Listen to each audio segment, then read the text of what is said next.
저녁에 우리 주님 전에 오신 우리 모든 성도님들을 주님의 이름으로 환영합니다.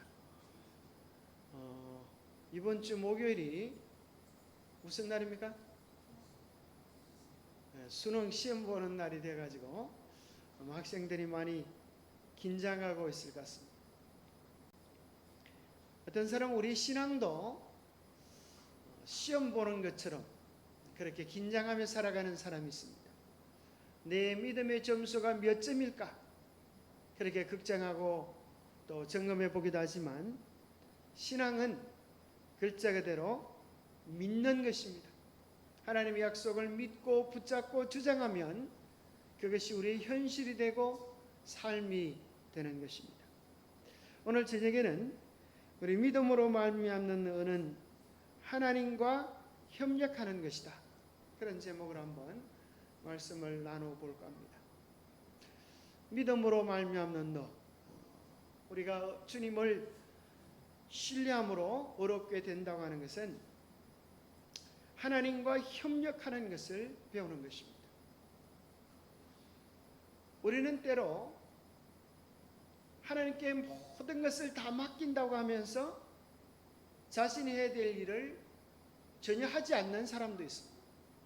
또 어떤 사람은 믿음에는 노력이 필요하다고 해서 하나님께서 하셔야 될 일까지 하는 사람들도 있습니다. 두 가지 다 어렵고 힘든 그런 신앙을 합니다. 우리가 정말 하나님의 영역과 나의 영역, 이것을 바르게 이해할 수 있다면 우리는 바른 신앙을 할 수가 있습니다. 또 어떤 사람은 이렇게 우리 인생의 고민을 해결하는 방법을 이렇게 정했습니다.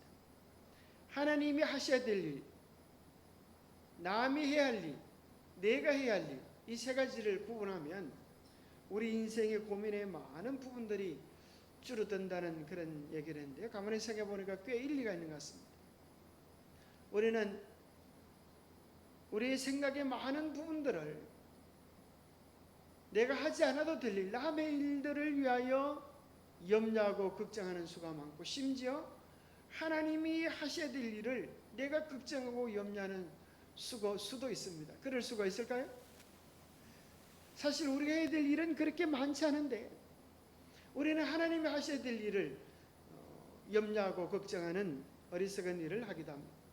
그래서 우리 인생은 가만히 보면 누구와 협력하는가, 누구와 가까이 지내는가에 따라서 우리 인생은 완전히 달라집니다.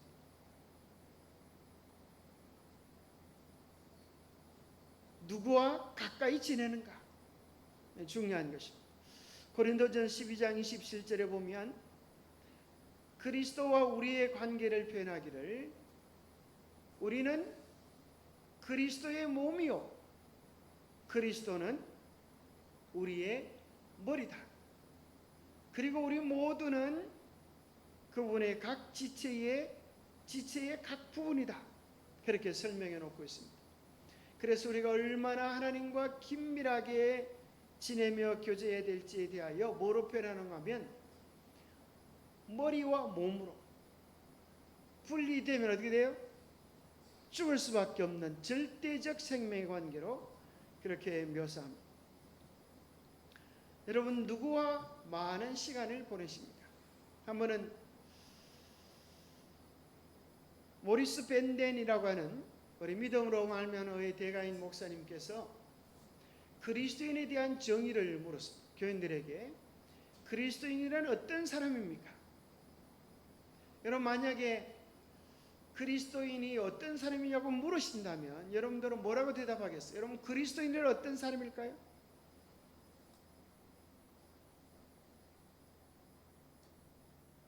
한번 마음속으로 한번 대답하셔도 되고 또 한번 생각나는 대로 한번 얘기해 보셔도 됩니다. 여러분, 그리스도인은 어떤 사람일까요? 예수님처럼 살고 행동하는 사람. 정말 좋은 표현입니다. 또 그리스도인은 어떤 사람 같아요, 여러분? 어떤 사람은 이제 그 물어보는 그 교우님들은 이렇게 대답하는 사람들이 있다는 거예요. 그리스도인은 항상 기뻐하는 사람, 그리스도인은 성경을 열심히 보는 사람, 그리스도인은 이웃에게 친절을 베푸는 사람. 맞습니까? 그러면서 이제 목사님께서 그 얘기를 다 들어보고 이제 느꼈던 점은 그리스도인에 대한 정의를 대부분 성도들이 어디에 초점을 두고 맞추는가 하면, 어디에 초점을 두고 정의를 하는가 하면 그리스도인의 살아가는 행동, 그죠? 액션에다가 초점을 두고 그리스도인들은 이렇게 사는 사람들이다, 이렇게 표현한다는 거예요. 그래서 이제 목사님께서 관심을 가지고 얘기하는 것은, 정말 중요한 것은 그리스도인이란 어떻게 살아가는가도 중요하지만 더 중요한 것은 뭘까요? 그리스도와 어떤 관계를 맺고 사는가, 그것이 더 중요하다는 거예요. 왜냐하면 그리스도와의 올바른 관계가 되어지면 그러한 것들은 부수적으로 드러나는 것이지, 그러한 것이 그리스도인에 대한 올바른 정의는 될 수가 없다는 거예요. 똑같은 말 같지만 본질과 또 비본질, 아니면 원인과 결과에 대한 정의일 수도 있겠습니다. 그리스도인이란 어떤 측면에서 그리스도와 깊이 교제를 나누며 그 사랑을 누리는 사람이 아닐까요? 자, 우리 인생은 누구와 협력하며 사느냐, 누구와 가까이 하며 사느냐에 따라서 운명이 달라집니다. 그럼 이 사람 아세요? 아마 이 뉴스를 아마 다들 보셨으리라 생각합니다. 정말 우리나라 국가대표 선수 남현희 씨, 얼마나 멋진, 그죠? 국가대표 선수이고 많은 사람들의 동경의 대상입니다. 그런데 이 사람이 누구와 가까이 살면서 인생을 완전히 망쳐버렸어요. 누구와? 전청조 씨.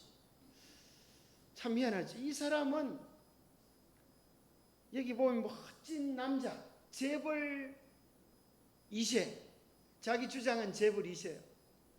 자기 옆에는 항상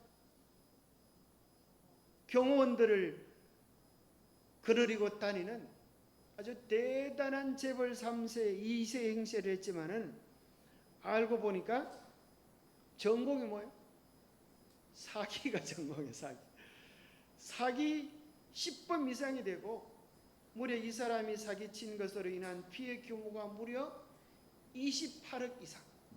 그래서 참으로 놀랍게도 이 우리나라 국가대표 선수 남현희 씨가 심지어 전청조 씨와 결혼을 하는데, 이 사람이 남자의 모습으로 결혼했는데 알고 보니까 이 사람이 이제 매스컴에 뜨면서 수많은 사람들이 나 청조 아는데 걔는 남자가 아니고 여자인데 어떻게 결혼을 해?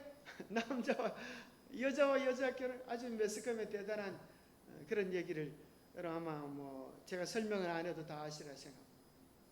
그런데 이제 이 전청조 씨와 가까이 지내면서 이제 무슨 일이 벌어지는가 하면 엄청나게 많은 사기 사건과 더불어서 이 남현희 씨는 자기도 피해를 당한 거다, 그렇게 주장을 하지만 이제 사건의 방향이 어디로까지 번지게 되는가 하면, 이렇게 될 때까지 심지어 결혼해서 같이 살고 이렇게 엄청난 시간이 흐르고 이 엄청난 재산들을 사기쳤는데 진짜 당신이 뭘 하더냐, 그러면서 이제 경찰의 사건들은 함께 공범이 아니냐, 그렇게까지 이제 사건이 진행됩니다. 그러니까 남현희 씨가 얼마나 화가 나는지, 자기도 사기꾼에게 속은 피해자인데 자기도 그와 더불어서 사기를 친 사기꾼이라고 하니 아주 분통이 터지는 것입니다. 결과가 어떻게 되는지 정확히 알 수 없지만은 이 사람의 인생 속에서 그 사람을 만나지 않았더라면, 그죠? 만나지 않았더라면 그는 정말 우리나라 최고의 국가대표 선수로서 아름다운 이름으로 남을 수 있었는데 잘못된 만남이 그의 인생을 완전히 망가뜨리는 그런 참으로 씻을 수 없는 오명으로 남도록 만들었습니다. 우리가 누구와 가까이 사는가? 이것은 정말 중요한 것입니다.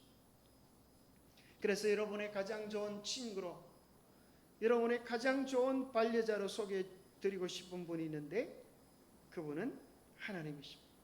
우리가 하나님과 주님과 더불어 가까이 산다고 하는 것은 얼마나 크고 놀랍고 존귀한 일인지 모릅니다. 고린도전서 3장 9절에 보니까 우리를 하나님의 뭐라 그래요?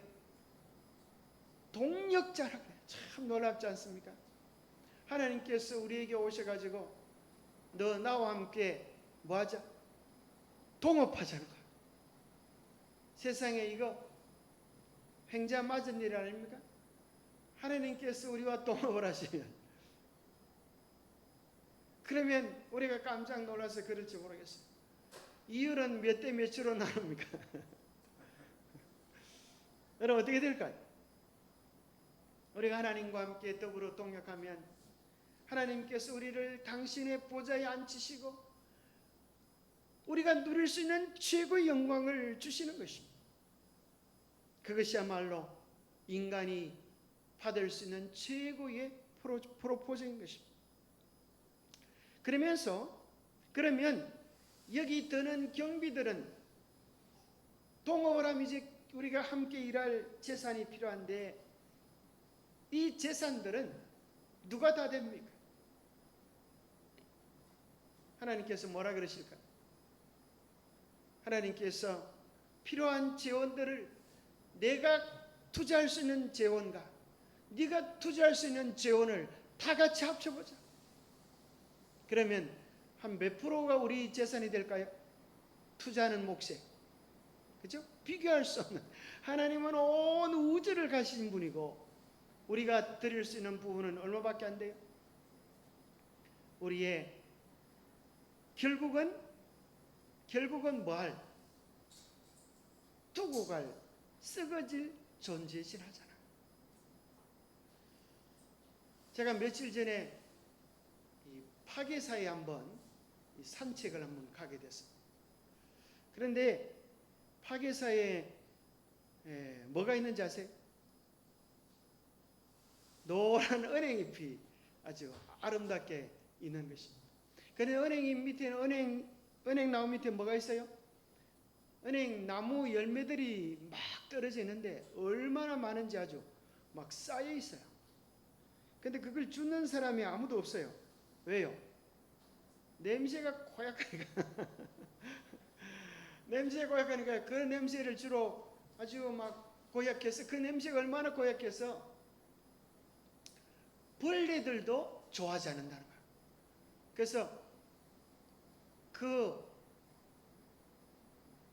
은행의 그 껍질 그런 것들을 살충제로도 쓴다. 그걸 뿌려놓으면 이 벌레들이 안 생겨나는, 얼마나 지독해가지고 다 동물. 근데 가만히 보니까 이제 우리 집사람이 그걸 좀 주워 보자 그래요. 왜냐하면 옛날에 뭐 해본 기억이 있는가 하면은 은행을 갖다가 구워 먹어본, 어떤 목사님이 우리 집에 은행을 좀 보내주셔가지고 은행을 좀 여러분 구워 먹어봤습니까?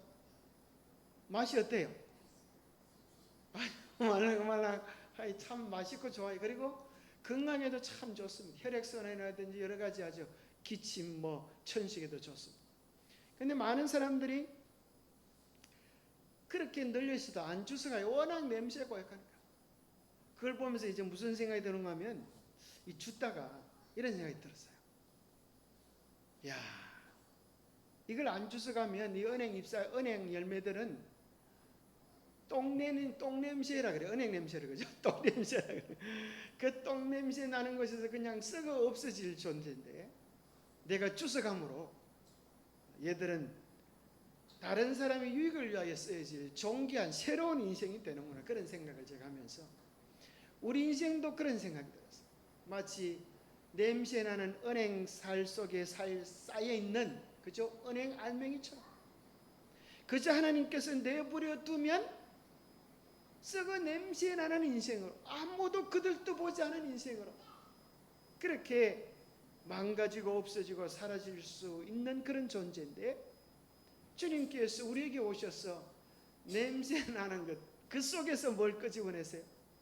하나님을 향한 기대, 하늘나라에 뭐가 될 수 있는, 하늘나라의 주인이 될 수 있는 가능성을 보시고 그 속에서 우리를 불러내시는 거예요. 그래서 교회라고 하는 것이 뭔가 하면 부르심을 받은 사람들, 그렇듯이 에클레시아, 교회인데 죽을 수밖에 없는 냄새나는 세상, 썩어질 세상에서 벌어질 수밖에 없는 그런 인생을 하나님께서 불러내셔서 뭐라고 말씀하세요? 너 나랑 함께 통업하지 않을래? 우리가 해야 될 일은 뭔가 하면 사실은 우리가 가지고 있는 모든 것들은 다 하나님의 것이에요. 우리는 잠시 빌려 쓰다가 다시 하나님께 반납할 거예요. 여러분, 내 거라고 말할 수 있는 것이 있나요? 한번 잘 생각해 보세요. 어떤 철학자가 이런 표현을 썼어요. 이 세상에 모든 내 것이라고 하는 것은 잠시 만져보는 것이다. 그것이 전부라. 내 아이라고 부르는 아이들 잠시 만져보면 그게 끝이라.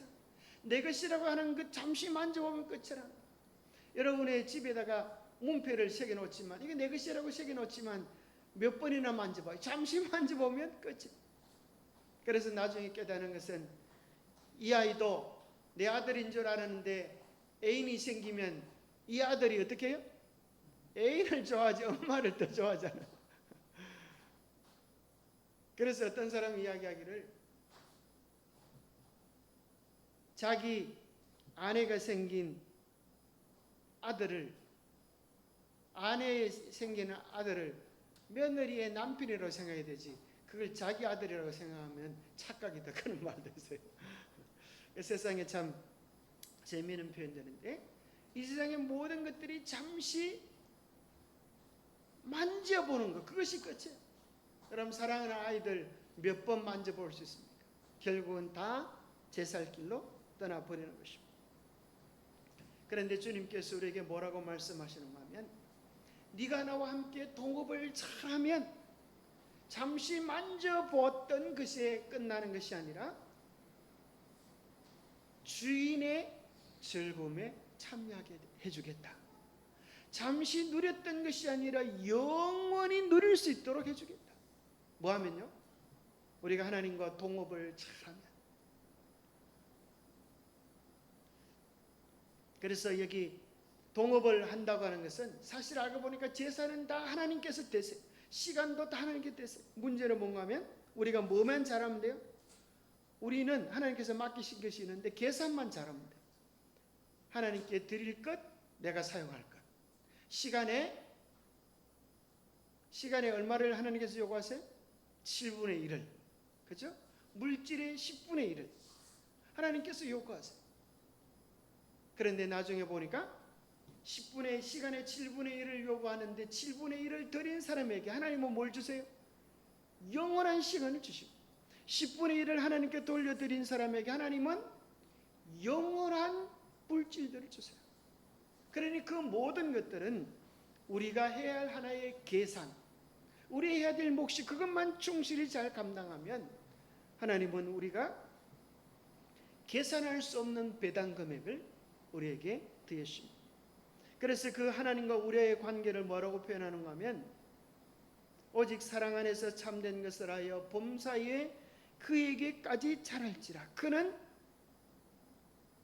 우리의 뭐라고요? 머리니 곧 그리스도라. 여기 참 놀라운 비결이 있어요. 그리스도는 우리의 뭐가 되어야 된다고요? 머리가 되어야 된다. 그러면 우리가 그에게까지 자라게 되고 그리스도를 머리로 모시면 우리는 그 사랑 안에서 뜻있는 일들, 참된 것들, 가치 있는 것들을 하게 된다. 여러분, 식당에 머리가 먼저 가요? 몸이 먼저 가요? 그죠? 자, 무슨 일을 할 때 머리가 먼저 갑니까? 몸이 먼저 갑니까? 항상 뭐든지 생각을 하고 행동이 있죠. 그죠? 행동하고 생각하는 사람이 있습니까? 그렇게 하는 사람은 좀 문제가 많은 사람들입니다. 반드시 생각을 먼저 하고 몸이 따라가듯이 먼저 계획하고 실행하듯이 우리의 모든 계획을 일정을 누구에게 여쭤봐야 돼요? 머리 되시는 주님께 여쭤보고 우리는 뭐 해야 돼요? 그분의 손과 발이 되어서 실행하는 것이 우리의 몫입니다. 그래서 성경은 이 엄청난 책인데 사실 이 책 속에 가만히 보면 어떤 책에는 심지어 하나님의 이름조차도 나오지 않는 성경책이 있어요. 무슨 책일까요? 그죠? 에스더서 또요 아가서. 이 두 책에는 하나님이라고 하는 이름도 나오잖아요. 그럼에도 불구하고 하나님의 놀라운 역사들이 나타납니다. 왜요? 언제나 하나님은 동력하고 계시기 때문에, 하나님은 사람들을 통해 역사를 이루시기 때문에, 그래서 하나님은 사람을 창조하신 다음에 하나님께서는 사람들을 통하여 당신의 일들을 이루어 오셨습니다. 그래서 우리는 주로 사람들만 보지만 우리가 영적인 눈이 떠져 있을 때 뭘 보게 돼요? 그 사람을 주관하시는 하나님을 보게 돼요.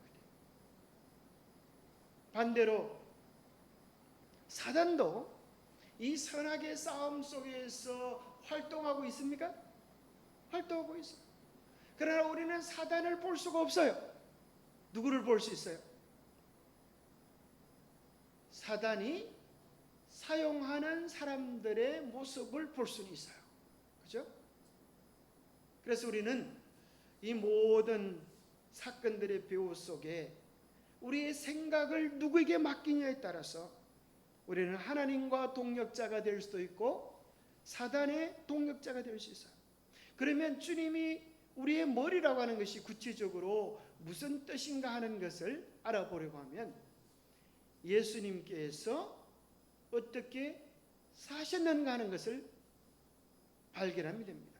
자, 고린도전서 11장 3절에 보니까 남자의 머리는 그리스도요 그리스도의 머리는 하나님이시라. 그래서 예수님의 머리는 하나님이시라고 그러셨는데 이 땅에 예수님이 살아 계실 때에 하나님과 어떤 관계들을 유지하고 살으셨나 하는 것을 보면 우리가 주님을 어떻게 대우하고 살아가야 될지에 대한 해답을 발견할 수 있게 됩니다. 요한복음 14장 10절에 보면 예수님은 이렇게 말씀하셨습니다. 내가 아버지 안에 거하고 아버지는 내 안에 계신 것을 내가 믿지 아니하느냐? 내가 너희에게 이르는 말은 스스로 하는 것이 아니라 아버지께서 내 안에 계셔서 그의 일을 하시는 것이다. 참 놀라운 말씀을 하고 계시죠. 어떤 사람은 수도꼭지 틀어놓은 것처럼 사람 만나면 그저 물이 쫄쫄쫄 흐르듯이 말이 쫄쫄쫄 쫑얼쫑얼쫑얼 시도 없이 나오는 사람이 있어요. 그런 사람 보면 참 신기하지 않습니까? 어떻게 저렇게 말을 잘하나 그렇게 생각이 되게 돼요. 자, 예수님은 어떻게 말을 하고 사셨나? 예수님 자기 하고 싶은 말 하고 사셨다고요? 생각나는 대로 하고 사셨다고요? 예수는 뭐라고 말씀하시는가 하면 내가 스스로 말하는 것이 아니다. 내가 하는 말들은 아버지께서 내 안에 계셔서 하시는 말들입니다. 그래서 나는 말을 할 때에도 내 좋아하는 말 하는 것이 아니라 아버지께서 기뻐하실 말, 아버지께서 원하시는 말들이 무엇인가를 생각하여 말했다고 이야기하고 계십니다. 예수님의 생애도 요한복음 8장 29절에 보니까 이렇게 말합니다. 나를 보내신 이가 나와 함께 하시도다. 나는 항상 그가 기뻐하시는 일을 행함으로 나를 혼자 두지 아니하셨느니라. 예수님은 어떤 일을 하고 사시는가? 여러분, 살다 보면 심심할 때 있습니까? 왜 심심합니까? 심심할 때 무슨 생각하시죠? 어떻게 하면 내 마음을 기쁘게 할까? 내 마음을 즐겁게 할까? 이런 생각을 합니다. 그런데 예수님은 그렇게 하지 않으셨어요. 자, 왜 심심한가 하면 사실은 할 일이 없기 때문에 그래요. 그렇죠? 아니, 할 일이 없는 게 아니죠. 할 일을 잊어버렸기 때문에, 할 일을 모르기 때문에, 왜 하나님이 나를 이 땅에 보내셨는지를 잊어버릴 때 우리는 심심합니다. 우리의 사명을 잊어버릴 때 말이죠. 그래서 예수님은 무슨 일을 하고 사시는가? 내 즐거운 일, 재미난 일을 하고 사신 것이 아니라 우리 하나님께서 기뻐하시는 일이 무엇일까? 하나님을 즐겁게 하는 일이 무엇일까? 그것을 고민하시면서 그 일을 하셨기 때문에 예수님은 이렇게 말씀하셨어요. 나를 혼자 두지 아니하셨느니라. 예수님이 나와, 하나님이 항상 나와 함께 하셨다. 그렇게 말씀하실 수가 있었습니다. 예수님은 생애의 목적 자체도 자기의 뜻이 아니라 하나님의 뜻을 실현하기 위하여 오셨다고 이야기합니다. 자, 인자에 온 것은 섬김을 받으려 함이 아니라 도리어 섬기려 하고 자기 목숨을 많은 사람의 대속물로 주려 함이니라. 예수님은 이 땅에 사셨던 삶의 목적이 자기 목숨까지 주는 일을 위하여, 하나님의 뜻이 그것이기 때문에 그 뜻을 실현하기 위하여 그렇게 오셨다는 것입니다. 요한복음 6장 38절에도 내가 하늘에서 내려온 것은 내 뜻을 행하려 함이 아니요 나를 보내신 이의 뜻을 행하려 함이니라. 아버지의 뜻을 행하기 위하여 이 땅에 사셨습니다. 그리고 예수님은 생애가 마무리되어질 때에 이렇게 말할 수 있었습니다. 아버지께서 내게 하라고 주신 일을 내가 이루었습니다. 아버지께서 나에게 맡기신 사명을 내가 완수했습니다. 정말 위대한 삶의 고백이죠. 내가 아버지께서 하라고 주신 일을 이루어 아버지를 이 세상에서 영화롭게 하였사오니 아버지여, 창세전에 내가 아버지와 함께 가졌던 영화로서 지금도 아버지와 함께 나를 영화롭게 하옵소서. 우리가 아버지께서 하라고 주신 일을 이루어서 아버지를 영광스럽게 하면 하나님께서 우리를 영화롭게 하신다고 하는 약속을 우리는 보장받게 되는 것입니다. 예수님의 하루 일과를 보면 언제나 이렇게 사셨습니다.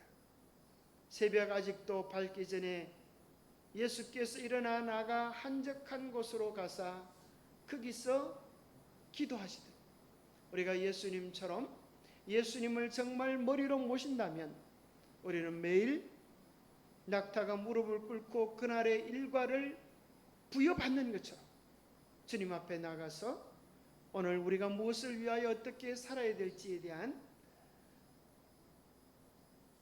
삶의 일들을 하달받아야 될 것입니다. 시대 소망 가운데 예수님은 어떤 시간이 가장 행복한 시간이었나 이렇게 기록해 줍니다. 그의 가장 행복한 시간은 홀로 천년계와 하나님과 함께 있을 때였다. 기회가 있을 때마다 그는 일하던 곳에서 떠나서 들로 가시고 푸른 골짜기로 가서 명상하고 또는 산비탈이나 산림 속에서 하나님과 교통하셨다. 이른 아침에 그는 흔히 외다른 곳에서 성경을 상고하거나 기도하셨다. 그는 이 조용한 시간을 가지신 후에 집에 돌아가서 다시 집안일들을 돌보며 인내성 있는 수고의 모본을 보이셨다. 예수님께 있어서 가장 행복한 시간은 하나님과 함께 있는 시간, 하나님의 말씀을 명상하는 시간, 성경을 읽고 묵상하는 시간, 그 시간을 통하여 그는 오늘 무슨 일을 해야 할지에 대한 하나님의 바람을 깨닫고 실천하는 삶을 살았습니다. 그런데 참 놀라운 것은 예수님만 그렇게 사신 것이 아니라 누구도 그렇게 살았을까요?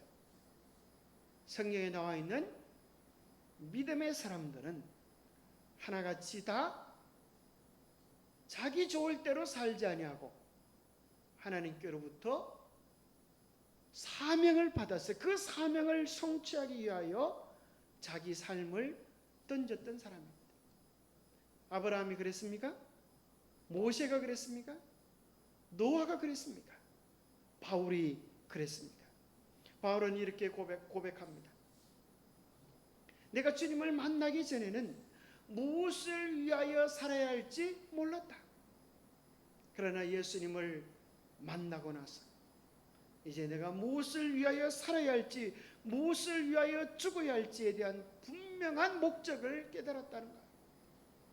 내가 달려갈 길과 주 예수께 받은 사명, 곧 하나님의 은혜의 복음을 전하는 일을 마치려면은 나의 생명조차 조금도 귀한 것으로 여기지 아니하노라. 그럼 분명히 이야기했어요. 나에게는 빈둥거릴 시간이 없다. 나는 한가할 시간이 없다. 나는 달려갔다. 나는 달려갔다. 그의 인생의 마지막에 나의 달려갈 길을 마치고 그랬잖아요. 내가 달려갈 길과 주 예수께 받은 사명, 곧 하나님의 은혜의 복음 전하는 일을 마치려면 이것이 그의 인생의 목적이었어요. 그것을 위하여 죽는 것도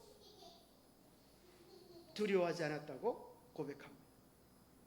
여기 사도행전에 보면 이렇게 이야기합니다. 노령의 사도는 형제들에게, 바울은 자기가 그렇게 살았을 뿐 아니라 형제들에게도, 그의 기별을 듣는 모든 사람들에게 자기처럼 분명한 목적을 가지고 살아가야 될 것을 이렇게 권면했습니다. 그리스도인 생애의 목적에 확고부동하도록 권면하였다. 그는 이렇게 호소하였다. 더욱 힘써 너희 부르심과 택하심을 굳게 하라. 너희가 이것을 행한 적 언제든지 실족지 아니하리라. 이같이 하면 우리 주 곧 구주 예수 그리스도의 영원한 나라에 들어감을 넉넉히 너희에게 주시리라. 여기 보니까 사도 바울은 그리스도인들의 생애의 목적, 우리를 부르시고 택하신 그 목적에 충실할 때 우리는 실족하지 아니할 뿐 아니라 넉넉히 하늘에 들어가게 될 것을 이야기해 주고 있습니다. 얼마나 귀중한 보증인가. 그리스도인의 완전의 최고복을 향하여 믿음으로 전진할 때 신자 앞에 있는 소망은 얼마나 영광스러운가. 우리 앞에 주어진 영원한 소망, 하나님의 형상을 담고 그 사명을 완수하는 일을 위하여 하나님은 우리를 부르시는 것입니다. 우리가 뭘 위하여 살아야 하는가? 라고 물을 때 이사야 43장 7절은 우리를 창조하신 목적에 대해 이렇게 이야기합니다. 내 이름으로 불려지는 모든 자 곧 내가 내 영광을 위하여 창조한 자를 오게 하라. 그를 내가 지었고 그를 내가 만들었느니라. 하나님께서 우리를 만드셨습니까? 하나님께서 목적이 있으셔서 만드셨습니다. 그 목적은 하나님의 영광을 위하여 사는 것입니다. 그러면 하나님의 영광을 위하여 사는 삶은 어떤 삶일까요? 열매를 많이 맺으면 내 아버지께서 영광을 받으실 것이다. 우리의 삶에 맺어야 할 열매는 무엇입니까? 실물교훈에는 이렇게 이야기합니다. 그리스도인 생애의 목적은 열매를 맺는 일이다. 그리스도인 생애의 목적은 열매를 맺는 일이다. 곧 어떤 열매인가 하면 믿는 사람의 마음속에 그리스도의 품성을 재현시키는 것이다. 뿐만 아니라 다른 사람에게도 그 품성이 재현되도록 하는 것, 이것이 그리스도인 생애의 목적이다. 우리가 주님을 닮고 다른 사람도 주님을 닮도록 하는 것, 이것이 위대하고 아름다운 목적입니다. 그런데 죄는 무엇인가? 우리 인생의 목적을 왜곡시키고 와전시키는 것입니다. 청년에게 보내는 기별에 보면, 권면에 보면 이런 말씀이 있습니다. 하나님께서 큰 일을 하도록 자격을 준 많은 사람들이 아직 아주 조금밖에 성취하지 못하는 것은 그들이 적게 노력하기 때문이다. 그다음 사람은 명확한 생애의 목적도 없고 달아야 할 표준도 없는 것처럼 살고 있다. 이런 사람들은 그들의 행위에 따라 보응을 받게 될 것이다. 여기 많은 사람들이 뭐가 없이요? 명확한 목적이 없이 달아야 할 표준도 없는 것처럼 그렇게 살아가고 있다. 목적 없이 살아가는 것도 죄지만 여기 바리새인들은 뭘 위하여 살아가는가 하면 바리새인의 외식은 이기주의에서 나온 것이었다. 자신을 영화롭게 하는 것이 그들의 생애의 목적이었다. 하나님을 영화롭게 해야 하는 그들이 자신을 영화롭게 하는 삶의 목적을 가질 때 그들은 그리스도의 일을 방해하고 사단의 도구가 되어서 그리스도를 십자가에 못 박는 일에 주동하게 된 것입니다. 우리가 이 땅에서 그리스도 외에 살아가는 것들이 많아질 때, 그리스도 외에 가지고 싶은 것들이 많아질 때 우리는 어떤 사람이 될 수밖에 없는가 하면 낙타가 바늘기로 들어가는 것보다 천국에 들어가는 것이 더 어려운 사람들이 되기 쉽습니다. 이 세상에서 많은 욕심들을 가지는 거예요. 그것을 부자로 표현합니다. 그런데 이 얘기를 듣던 제자들이 깜짝 놀랍니다. 천국에 들어가는 것이 낙타가 바늘기로 들어가는 것이 부자가 하늘나라에 들어가는 것보다 쉽다. 그러니까 제자들이 깜짝 놀라가지고 누가 구원을 받을 수가 있겠습니까? 그때 우리 주님이 이렇게 말씀하셔요. 사람으로는 할 수 없으되 하나님으로서는 다 하실 수 있느니라. 이것이 복음의 위력입니다. 사람으로 보기에는 불가능했던 그 일이 하나님께서 우리의 마음의 주인이 되시고 내 삶의 목적을 그분께 고정시킬 때 우리의 삶의 우선순위가 바뀌어집니다. 그래서 한 청년은 재물이 많은 거로 슬픈 기색을 하고 근심하며 떠나가지만 또 다른 한 부자는 그의 재물을 가난한 사람들을 위하여 나누어 주고 이전의 잘못들을 속죄함으로 말미암아서 천국을 얻는 사람이 됩니다. 그래서 삭개오의 집이 무슨 집이 되어버리는가 하면 그 동네에서 복음을 소개하는 전초 기지가 되어버렸어요. 삭개오의 집 앞에 사람들이 막 줄을 섰습니다. 왜 줄을 섰을까요? 삭개오가 옛날에 잘못해서 떼먹었던 돈 받으려고 줄 서는 것입니다. 사람들이 깜짝 놀라는 것입니다. 저 사람이 옛날에 안 그랬는데 어떻게 사람이 바뀌었어? 나도 돈 좀 받으러 가야지.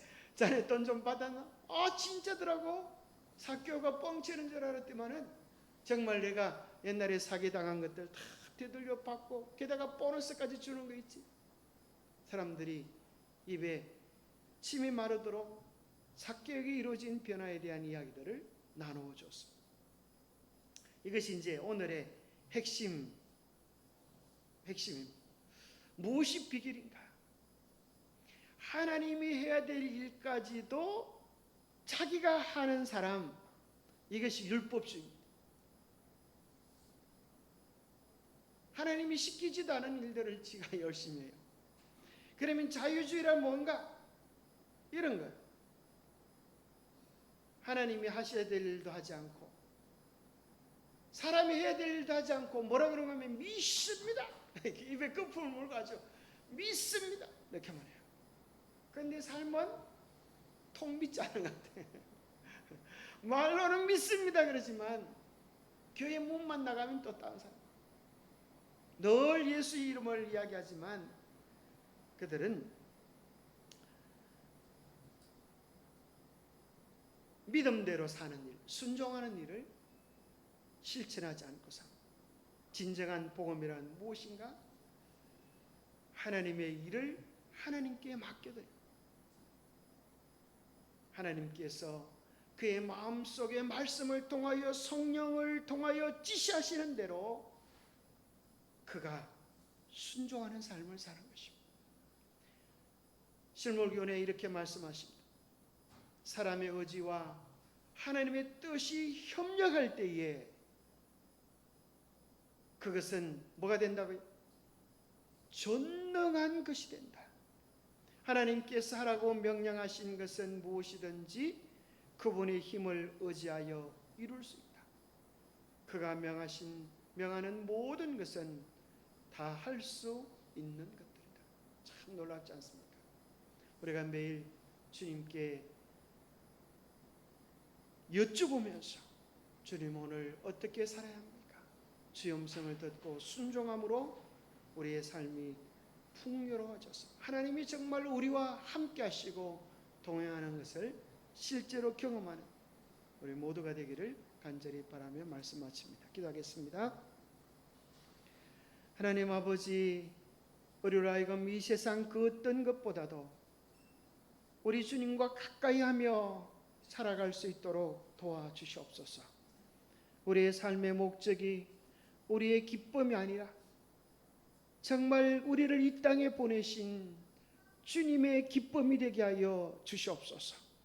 우리에게 위대한 삶의 목적, 하나님의 영광을 위하며 하나님의 품성을 회복하는 이 위대하고 아름다운 목적을 위하여 부르셨사오매 매일 주님을 바라보며 주님의 뜻을 여쭙고 그 뜻에 순종하며 살아가는 우리가 되게 도와주시옵소서. 가을이 되어 수많은 나무들이 하늘과 협력함으로 열매를 토하여 내는 것처럼 우리도 하나님과 협력함으로 아름다운 열매로 풍성한 그리스도인의 아름다운 삶을 살아갈 수 있도록 축복하여 주시옵기를 우리 주 예수 그리스도 이름 머지하여 간절히 간구하옵나이다.